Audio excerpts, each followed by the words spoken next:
Hey there, this is Tom. He lives in America and loves playing video games. Last year, Tom found his favorite video game priced at $25. He decided to save up some more money and buy it next year. But when he returned to the store this year, that same video game now costs $30. What happened? Why did the price go up? And why does this seem to happen with everything, from groceries to rent to gas prices? In this video, we're going to dive into the world of inflation. What is inflation? Inflation is when prices of goods and services increase over time, which means your money buys less than it used to. For example, if you had $10 last year and could buy 2 pizzas, but this year that same $10 only buys 1 pizza, that's inflation in action. Inflation is usually measured as a percentage. For example, when you hear the inflation rate is 3%, it means prices have generally risen by 3% compared to last year. Countries aim for a low, stable inflation rate of around 2 to 3%. But sometimes, inflation can get out of control, and that's when problems start. Section 1. Types of inflation. There are different kinds of inflation, but let's focus on the main ones you'll hear about. Demand pull inflation. Imagine you're at a concert and everybody wants to buy water. There are only 2 bottles available, but there are 5 thirsty people. What happens? The price of water goes up. When there's more money chasing fewer goods, prices rise. This often happens when an economy is doing well. People have more money to spend, but businesses can't make products fast enough. For example, after COVID lockdowns ended, many people had saved up money and were eager to travel, eat at restaurants, and buy new cars. But businesses weren't prepared for this sudden demand, so prices started rising. Cost push inflation. Let's say you own a bakery. Suddenly, the price of flour doubles because of a bad wheat harvest. What do? You probably raise the price of your bread to cover your costs.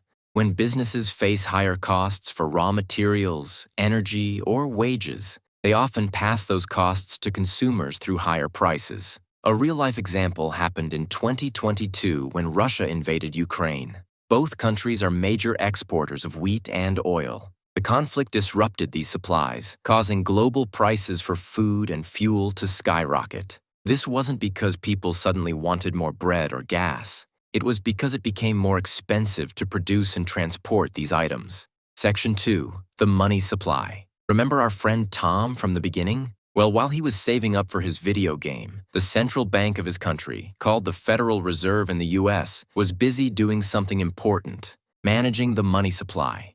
The money supply is basically how much money is circulating in an economy. Central banks can increase this supply by creating new money. But why would they do this? Well, sometimes the economy slows down. People lose jobs, businesses close, and everyone starts holding on to their money instead of spending it.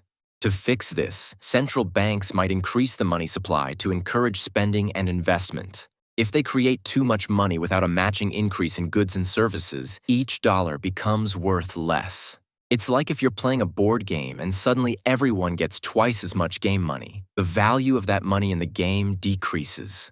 Example is Zimbabwe in the late 2000s. The government printed so much money that at one point, prices were doubling every 24 hours. People needed bags of cash just to buy bread. That's called hyperinflation. Section 3. Interest rates and inflation. So how do countries fight inflation? One of the main tools is adjusting interest rates. Let's say you want to buy a new car with a loan. If interest rates are high, your monthly payments will be higher, so you might decide to keep your old car a bit longer. When enough people make similar decisions, overall spending in the economy decreases. Less spending means less demand for goods and services, which helps bring down prices. For example, in the early 1980s, the U.S. had inflation rates above 10%. The Federal Reserve, led by Chairman Paul Volcker, raised interest rates to nearly 20%. It caused a painful recession, but it successfully broke the back of inflation. Section 4. Inflation's winners and losers. Is inflation always bad? It depends on who you are. If you're a homeowner with a fixed-rate mortgage, moderate inflation can actually help you. Your house value increases, but your mortgage payments stay the same. Those payments become relatively smaller compared to your income and the value of your home. Inflation is tough on people with fixed incomes, like retirees living on savings. The money they carefully saved becomes less valuable each year. If you keep $1,000 in a savings account that pays 1% interest, but inflation is 3%, your money is actually losing purchasing power over time. That's why people often invest in assets like real estate, stocks, or even gold during inflationary times. They're trying to protect the value of their money. Conclusion: understanding inflation helps us make better financial decisions. Should you keep money in a savings account or invest it? Should you buy a house now or wait? Should you ask for that raise at work? Inflation affects everyone, from gamers to business owners to retirees, and that's why it's worth understanding. If you want me to make more videos explaining other economic concepts, please like and subscribe. Thanks for watching.